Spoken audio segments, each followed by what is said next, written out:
Hello Aquarius, great to have you here. My name is Shauna. Today's reading is a general love forecast for November 2025. As always, take the messages that resonate and release anything that doesn't.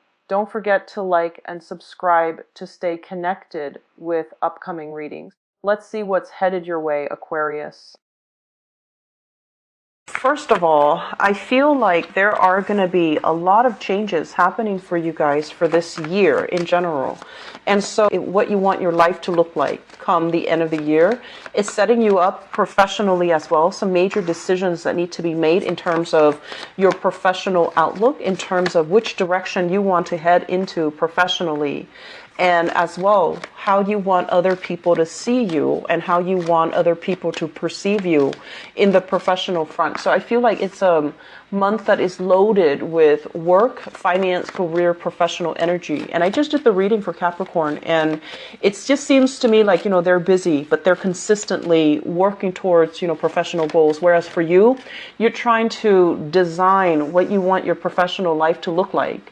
And along with that, it can indicate, like having to go back to the drawing board and trying to figure out, how do people see us?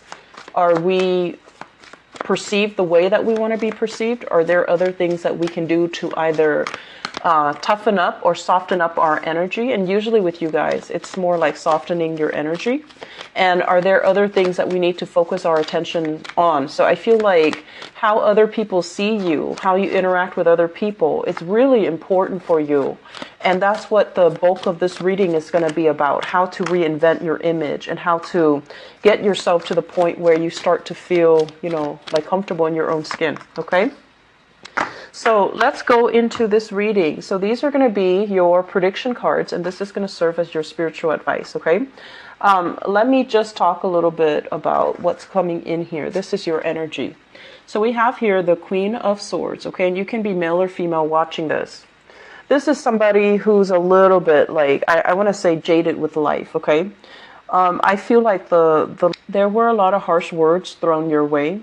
And I'm also sensing like it really forced you to toughen up, to build up this wall, to build up this exterior, to not let people's words, not let their opinion, not let their energies affect you or infect your energy. So I feel like you've had to toughen up and you've had to like say some pretty harsh words that are reminiscent of the truth. It's based on the truth, but it had to be delivered in a very clear, succinct way, stronger, wiser, and smarter.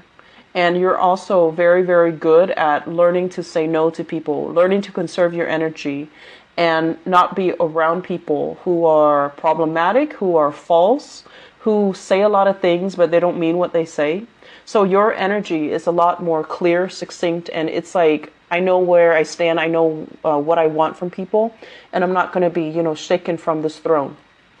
It's linked up here with the Seven of Wands, and this is a card about opposition, okay? It's about fighting for our truth, fighting for the things that we believe in, and really being on the forefront to know that with this fight, we're going to lose some things. We're going to be put in a tenuous situation. We might get hurt in the process, but you're willing to believe in what you're fighting for, and that's why you're still involved in it. So I feel like this is more about, what are you willing to fight for? What are you willing to, put on the, it's like, what are you willing to wager? What are you willing to part with if you don't win this? So I feel like there's a lot at stake, and you're at a point where you're contemplating, is it really worth it anymore? Is this conflict, is this battle for my greater good? And am I going to lose out a lot of resources, a lot of myself as a result of, continuing to fight this? So like, what are you willing to put on the line? What are you willing to wager? What are you willing to risk? So you're going through this serious assessment, like reassessment. Is it okay for me to put down the sword and stop fighting? Will the other person attack me if I'm defenseless? Or can I, just bear with it another day because they seem like they're coming at me? So I feel like you're looking at the world through like a lens of opposition. It's me against them. And there isn't a compromise that can be had with this, okay? So you're kind of like at a stalemate, constantly thinking that people are going to attack you, are going to be in opposition to you. So the major theme here, I feel, is being defensive when you might not need to be, when the situation might not call for it, okay? And thinking that, don't carry this energy with you. Learn to soften up, learn to open up, learn to trust people a little bit more.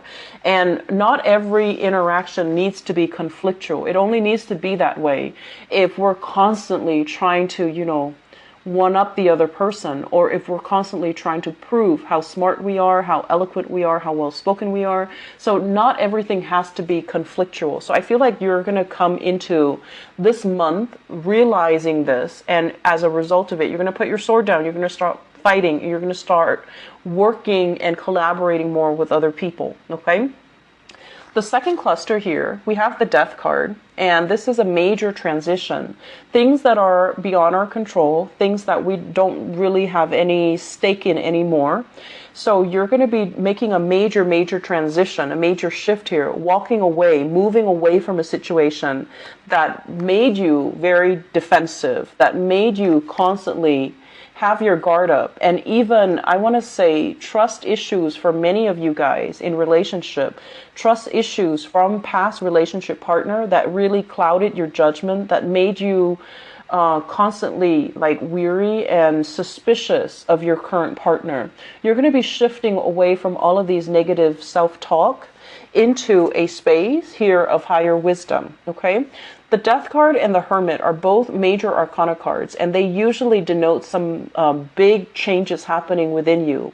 Change in consciousness is indicated with the Hermit, and the Hermit is kind of like your spirit guides, trying to guide you to a better space where you don't have to constantly doubt other people's actions, where you don't have to be on the defense and waiting for the other shoe to drop because you have trust issues. So I feel like it's really reorienting you and to make you a little bit more grounded, a little bit happier, because now you're going to be operating from this space of higher consciousness, and you're not going to be constantly in, survival mode or constantly on the defense, waiting for the other person to mess up.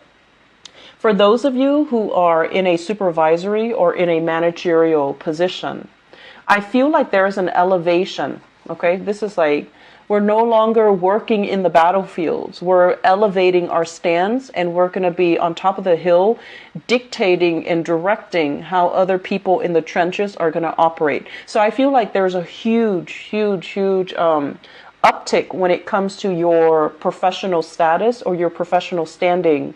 You might get some promotions for many of you, or for others, it's like you're shifting into a very prestigious position where you're kind of like the general that leads other people, that tells other people what to do, that tells other people where to go, rather than having to get in there and get your hands dirty.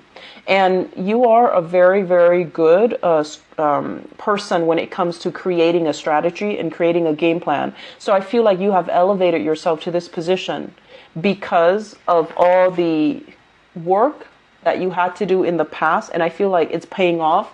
So now you're being brought into a position of higher standing and higher power, where you have a lot more control over other people, okay? Overall, this is a really good cluster of cards. It indicates to me, like, raising your consciousness, raising your vibration. It's like rising above it is what I'm hearing, like no longer involved in this petty quarrel, rising above it and becoming a better person as a result, okay? Being a more insightful and a more conscious person.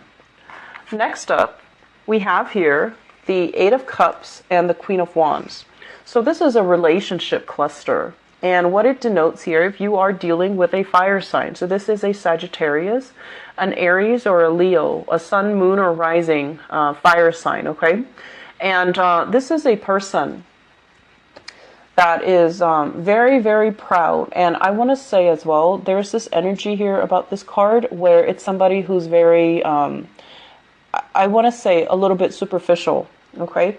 And this is not going to apply to all of you, but I feel like this is somebody who is a little bit extravagant when it comes to their spending. They're always, dressed really, really nice. They can be like, they want to command attention. So they want to be center stage. They want to kind of hog the limelight. And I feel like they're not a bad person, but they can be very, very stubborn. Fire signs in nature are very, very stubborn. But with this card, it usually indicates to me someone who's a little bit territorial. Okay? It's like, what's mine is mine. You cannot touch it. And they can also be very good mothers and fathers, like very good parents, because they're fiercely protective of their kids. But when it comes to disciplining their children, they feel like, oh, my kids can do no wrong. So they're very, very territorial and defensive when it comes to their clan, when it comes to their children, when it comes to things that belong to them. So they can get really competitive as well. I feel like there has been a long-standing relationship with this fire sign. So Sagittarius, Aries, or Leo. And there were many, many years. The Eight of Cups signify a situation that we've invested a lot of time in. And it's not possible to recoup the time. It's not possible to fix things. So you don't have a choice but to emotionally kind of walk away from this person. I'm also feeling as well, some of you are in a relationship here with a fire sign. You're not physically away from them, but emotionally you have checked out. And I'm also sensing that their energy is very strong and very combative. And you feel like you might not have the right weapons to defend yourself against them. So rather than telling them, oh, I'm done with you, I don't want to be in this relationship anymore, I'm sensing some of you are a little bit afraid to kind of walk out on them. Some of you are not in love anymore, but you're kind of afraid to take that big leap to walk away because you're afraid of them. Okay, so this is like afraid of what they will do in retaliation, afraid of the wrath, afraid of the explosive, I want to say, it's like the emotional turmoil that's going to be coming up if you say something that this person doesn't want to hear. So I do feel a little bit of fear here. One person is overpowering another person. And it's really rare for me to see this in Aquarius people, but I do see a lot of conflicts here overall with fire signs, okay? For others of you, I'm sensing like this could also be in a work situation where you're seeing somebody, suffering. You're seeing somebody feeling very dejected, not being able to get what they want out of life and having to, go from one place to the next. So you might be dealing with people who have very little resources. You might be in a position where you're trying to decide, where do I siphon the resources to? Who do I help first? Trying to triage, trying to take charge of a situation. And I feel like you're in a position where you have a lot of power and you have a lot of influence. And you're trying to do the right thing, okay? But, you do have a soft spot. You do, Aquarius. And you are easily taken in by somebody who's showing a lot of distress, who's showing a lot of discomfort, who's showing a lot of, who's starting to show a lot of emotional turmoil. So I feel like you can be easily swayed when you're dealing with people who have very little. So I feel like you're trying to, in some capacity, in a work front, appease other people, okay, while maintaining kind of like that professional distance. And it's becoming very, very difficult. And so that would explain why at the beginning of the spread you show up here as the Queen of Swords, where you're just trying to go through the day, but then towards the middle of the month you start to soften up your energy. You start to be a lot more people oriented. You start to be a lot more helpful, and you start to kind of like take charge of a situation because you want things to go a specific way. So there's definitely a shift in your energy where you're a lot more, I want to say, sympathetic, okay? If at the beginning it's all like me versus them, I feel like there's a lot more collaboration coming through. Next up, we have here the Prince of Pentacles. So this is an earth sign, Taurus, Virgo, or a Capricorn, Sun, Moon, or Rising. This is somebody who is really, really, really, really, really slow to act, okay? And I feel like for some of you, this can be like their moon sign. or they embody this energy and they don't even have to be an earth sign. But here's the characteristic of this person. This is somebody who is, they're not like extravagant when it comes to their spending, okay? They're not extravagant when it comes to, the places that they eat, the car that they drive, the clothes that they wear, the house that they live in. They're very practical. They're very resourceful. And for many of you, this is a really handsome person that you're dealing with. So I feel like for some of you, this is a relationship partner where they care about you, they like you, but unless their life is sorted out, unless their life is going well, unless their life is smooth, they're not going to be able to offer anything solid and concrete with you. So it's linked up here with the Four of Wands, and the Four of Wands is almost like two people sharing space together, taking the relationship to the next level, wanting to, build a relationship up, moving into the same house, having children, getting married, all of these nice things. And so I feel like you're trying to decide, why is this other person dragging their feet? Why aren't they proposing? We've been together for so long. Why aren't they making a move? And I feel like they want all of these things, but they're looking at the resources at their disposal and they're feeling as if they're not wealthy enough, or they can't really afford to give you the lifestyle that you deserve or the lifestyle that you want. So you have a partner here, and you need to understand where they're coming from, how much they're making, and whether or not having this opulent lifestyle is going to be appropriate for the both of you. And I'm also sensing, they want to build up their wealth because they want to give you more. So it's really important to be patient, and it's really important to, exercise, like gratitude for what we have, okay? Because where they're at, they can offer you only so much. And I feel like you want more out of the relationship. And obviously, this is a stable relationship partner. They care about you. But I feel like you feel like the relationship might not be enough. And you feel like you want more. And you feel like the other person is holding back. And you feel all of these things, but I'm just sensing, it's a different sign, different suit, and they're going to take their sweet time. So you have to be really patient if you're dealing with this person, okay? I feel like in terms of longevity, this can really work out. And this is not just, somebody that's going to be here today, gone tomorrow. This is a good foundation here for a brand new relationship. And this can be a good foundation as well for a really good, stable relationship, but I feel like it just needs a lot more time than you're giving it, okay? So don't be impatient. In terms of your spiritual advice, let me read the cards all together. So we have here the Nine of Swords, the Justice card, and the Prince of Wands. I'm feeling for those of you who are dealing with a divorce, and especially if you're dealing with a Libra, first of all, or a fire sign, Sagittarius, Aries, or Leo. It's causing a lot of stress and strain, and it's a situation that is going to be sorting itself out. So I don't feel that you need to worry. They are also saying here with this Prince of Wands, this is the Knight of Wands, take some time off to be by yourself. Take some time off for traveling. Take some time off to, kind of recoup your strength and to get yourself out of this mental prison.